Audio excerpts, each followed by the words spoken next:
everyone, and welcome to another episode of the Future of Data Security. Today, I'm lucky to speak with Sam Chehab, Head of Security and IT at Postman. Sam, thank you so much for chatting with me today. Yeah, thanks for inviting me. So, you're a really passionate and seasoned technology leader with lots of experience. I was looking at your resume, NVIDIA, Palo Alto Networks. You've been involved in, all kinds of projects, from leading entire data security strategies, selling different programs. I think you have a great experience for this podcast. So, I'd love it if you could share your background a little bit, your experiences that led to your current role at Postman, and really, when you wake up in the morning, what makes you passionate about security? I think with regards to history, I was on the engineering side initially at a couple little startups and for a good portion of my tenure at NVIDIA.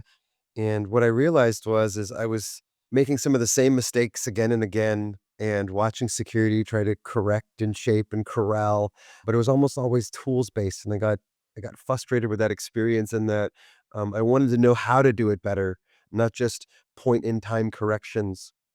And so, as I kind of followed the journey, I ended up at Palo Alto Networks, doing a lot of engineering and security work, and it was a much tighter cohesion there. And I found it very fascinating how effective security can be at the front of a development lifecycle and shaping the solution to get better secure outcomes, which happen to reduce a lot of toil. Because if you try to bolt on security into a platform halfway through implementation, it's a lot harder.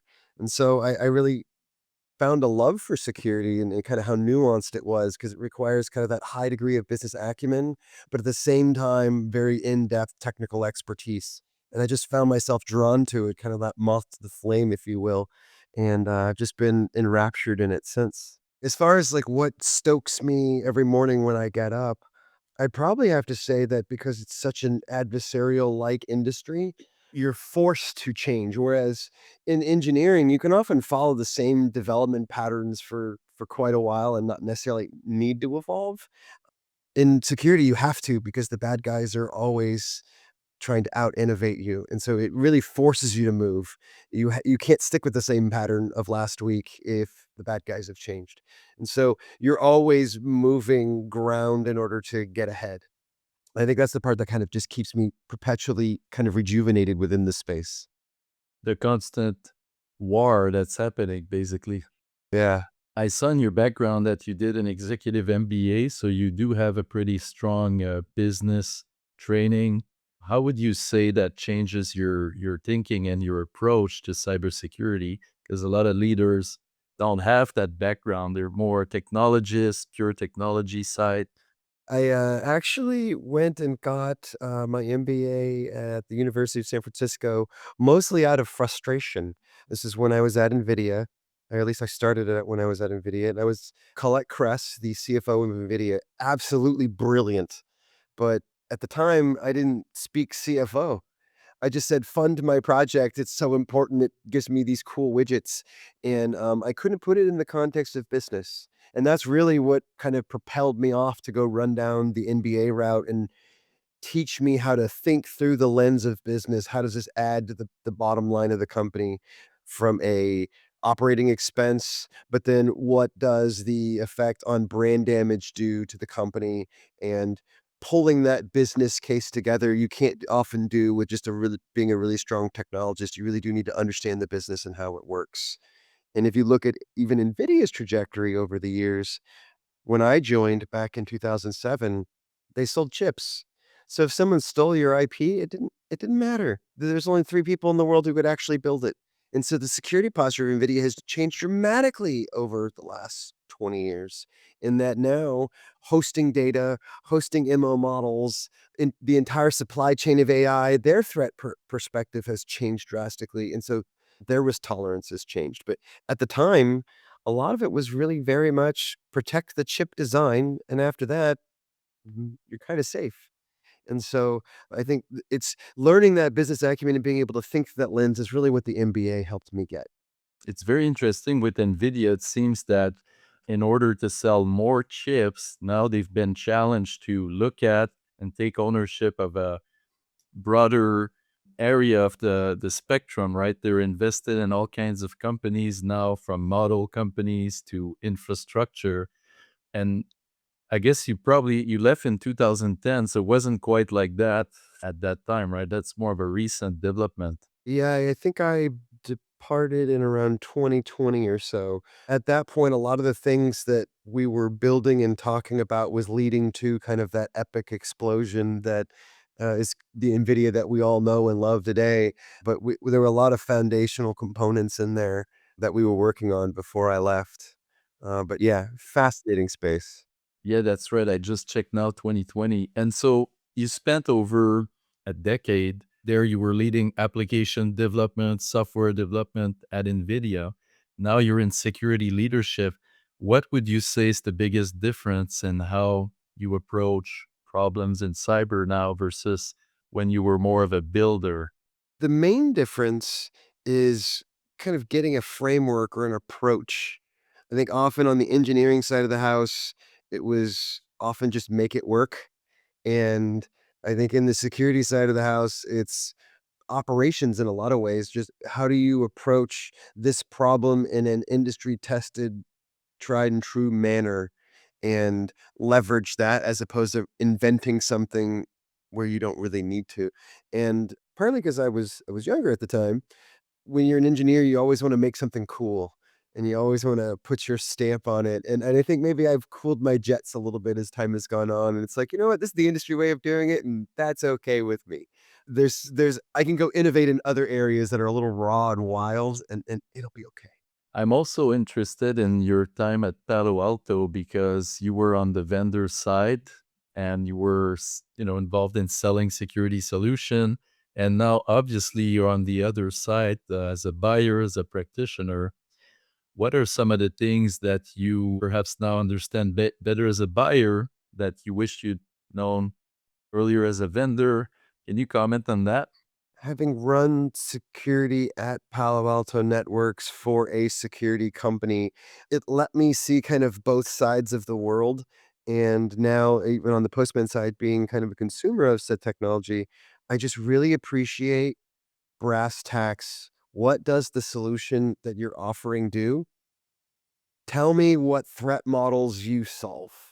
And let's get away from the marketing, let's get away from acronyms, like, what threat do you solve and how and how show me how well you solve it, because clearly you solve it well. And then where are the gaps? And then I'm hoping you're going in those directions, and if you're not, then I can bring some threat models to you, and we can understand if there's some opportunities to work through. And I think that's what drew people to me when I was at Palo Alto Networks, and I'd sit with my peers from other companies, and we'd lament about our problems, and it was less me schlepping Palo product and a whole lot more of just us talking about the industry and how we solve it. And at Palo, I had an unlimited amount of anything I could possibly consume, which made it like a kid in a candy store. But let's just solve problems together. And if we can solve problems, maybe these problems get solved for you and they're great. And if not, maybe your problem is different. And I learned something in the process. And so I think that's really for me the takeaway of being on both sides of the aisles. Look, let's just put everything else aside and let's figure out what problems are interesting and then how do we solve them. There's been a Cambrian explosion of different cybersecurity startups. It seems to never end. In a way, are you saying that a lot of these companies are a technology looking for a problem as opposed to the reverse? I'd say some of them definitely are. I think some of them definitely have very nuanced risk profiles covered, which work great for certain industries, for certain problems. But more often than not, I think when many people reach out for some of these solutions, we should really just look back towards our own hygiene. If we had solved identity hygiene in our environment for contractors and administrators and users and special workers and agents, okay, now let's go to the next level. Have we really enforced the least privilege on those users of what they can and can't do? Do I see all of their traffic? Do I understand it? Do I know who should be going where from what device to which application? Then you really start to unpack the data. Where is my data across IaaS, PaaS, SaaS, email, file shares, etc., all the way to Where are my operational exceptions? And if you solve a lot of that hygiene work, a lot of these companies, I think, will potentially be less needed because some of these threat vectors that they're worried about will be heavily reduced.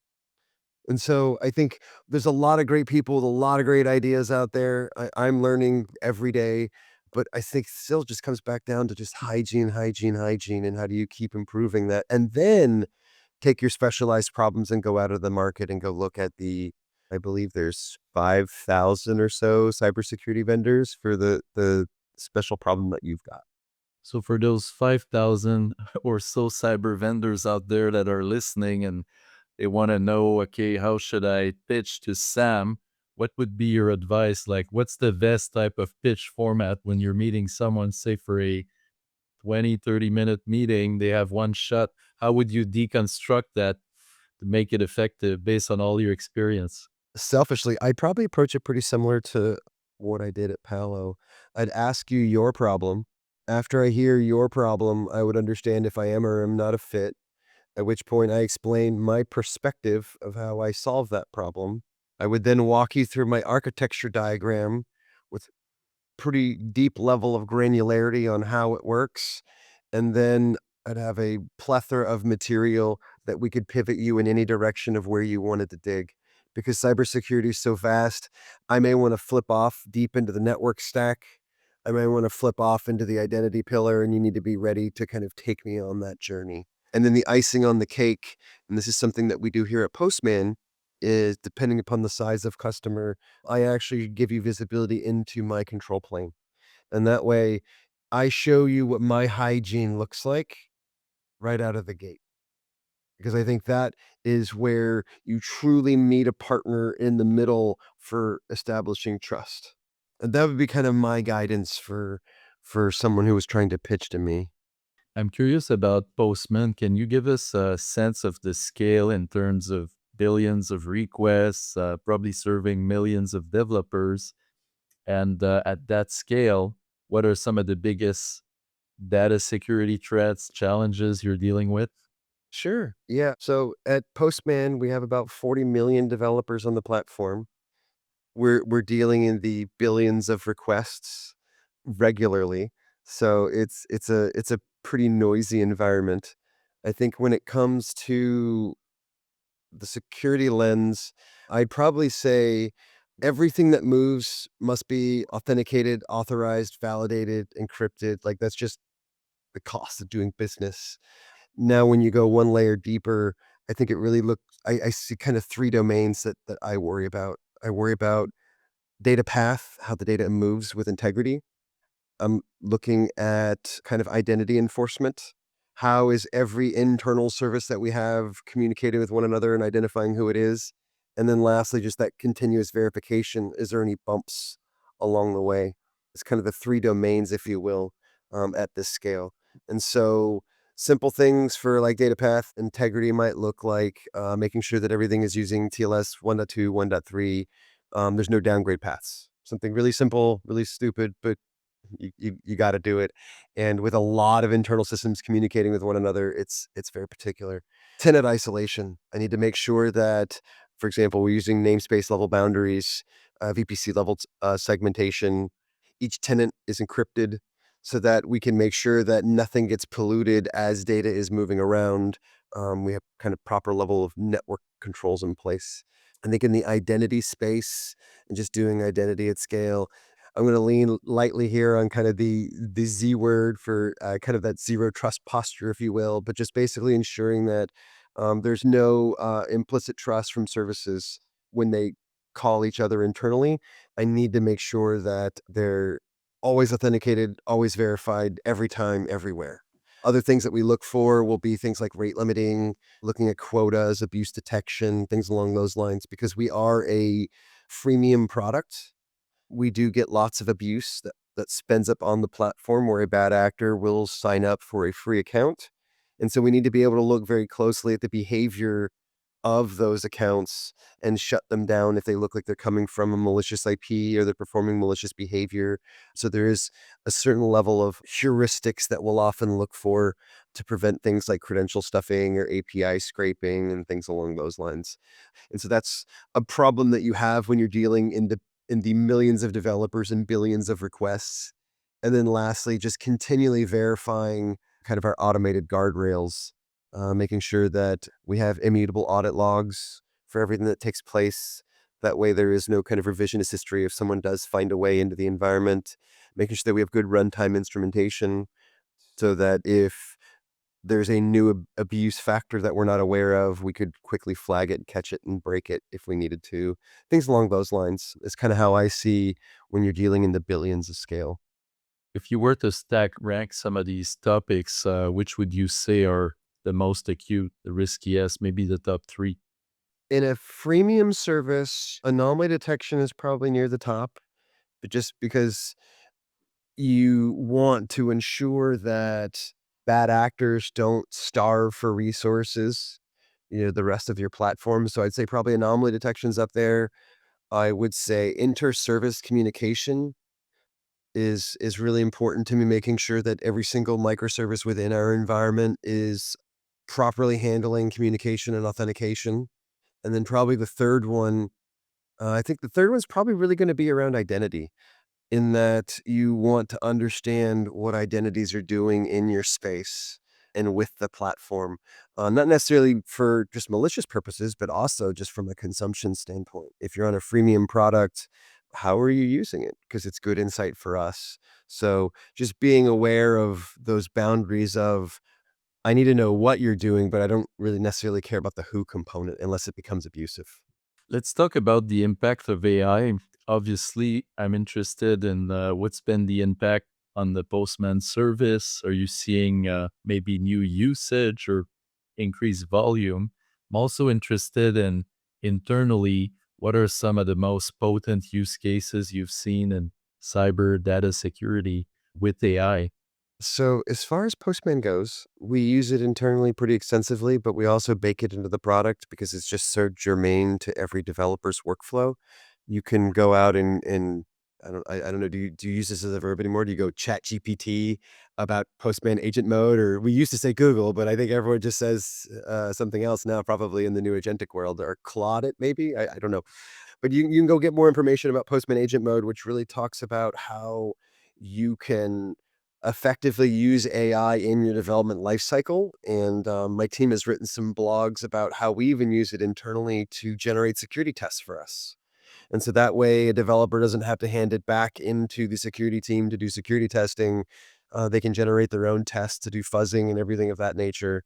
And then when they hand it back into the security team, we're doing more validation of what the agent has created, but also very specialized testing.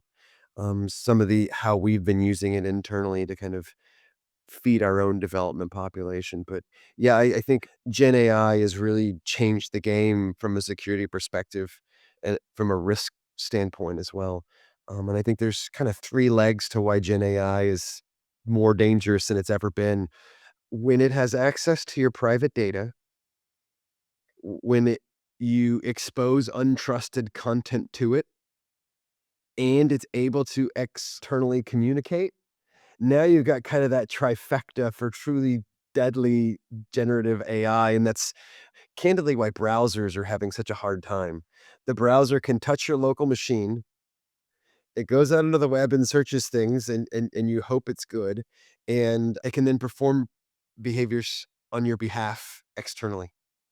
And so you've pulled all of those 3 things together, and it's just really hard to contain currently and manage. And so I think that's some of the interesting things that Gen AI has done in this space for us in the security space. Yeah, I've talked to a lot of, of our clients and different leaders, and they all seem to be stuck in the pilot mode. We've tried a couple use cases, but going enterprise wide, especially on some of these use cases you've talked about, is very challenging. Often people have no visibility, no surety to know what's going to happen. What do you think are some of the solutions? I've heard people say maybe the model providers will have better security features embedded. There's a lot of solutions out there, but walk us through what are some of the key solutions to alleviate these risks today, and where do you see the market evolving?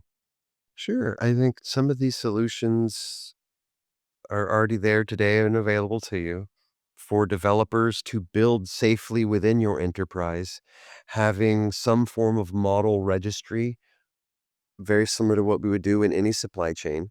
Those registries already exist. Postman has one, Docker has one. They exist. Go grab one and use that as your base from with which you will build agents on top of. And that way you can at least ensure that you're working with PayPal's agent and APIs underneath it. So that's probably a good thing. I think as you move through that life cycle, then turns into how do you properly govern all of the access that you will give an agent? Now, in an ideal world, you'd go down to your Salesforce instance and you'd fully harden it, and then you'd go to your Confluence instance and you'd fully harden it, and you'd go down to your Google Drive instance and you'd fully harden it. But really, you need most likely you will probably need some security layer between your agent and said sources to manage. There's a couple of companies that I've been looking at in this space. If you follow me on LinkedIn, I've been blogging about one or two that I've been testing pretty extensively. But I think there's some great solutions in those 5,000. I think there's some great solutions out there that can support you. I'd be more than happy to chat with anyone who pings me on LinkedIn about it further. But I think there's some opportunities to put that governance layer in between your data repositories and your agents. And then I think obviously then there is a lot of work that needs to get done in the identity space for your agents and how they behave on your behalf and what they can and can't do. Some of the things that we talk about in Postman quite a bit is helping people generate MCP servers with the only the methods that they actually need.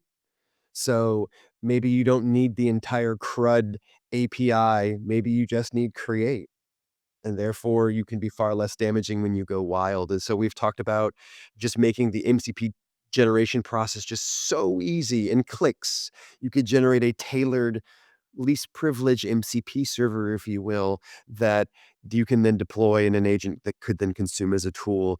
And therefore, you've kind of eliminated some of the blast radius from the get go. And so, those are some of the things that I'm thinking about in this space and kind of where we've been going as a team. And I've seen kind of the industry go.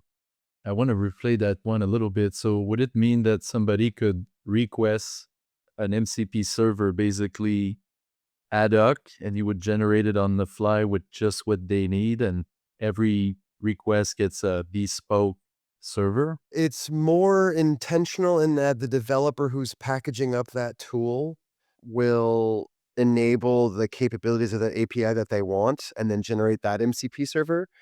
But there's theoretically nothing to stop you from potentially doing it on the fly, although I suspect, latency might be a problem because there's already a pretty big overhead with the MCP protocol, but you theoretically could probably wrap it. But it's more like when you package the MCP, you could sort of click. And then what you're saying is if a specific API route is completely absent, then we've just eliminated completely that risk. The AI won't mistakenly use it. Like you can imagine like a write operation or something.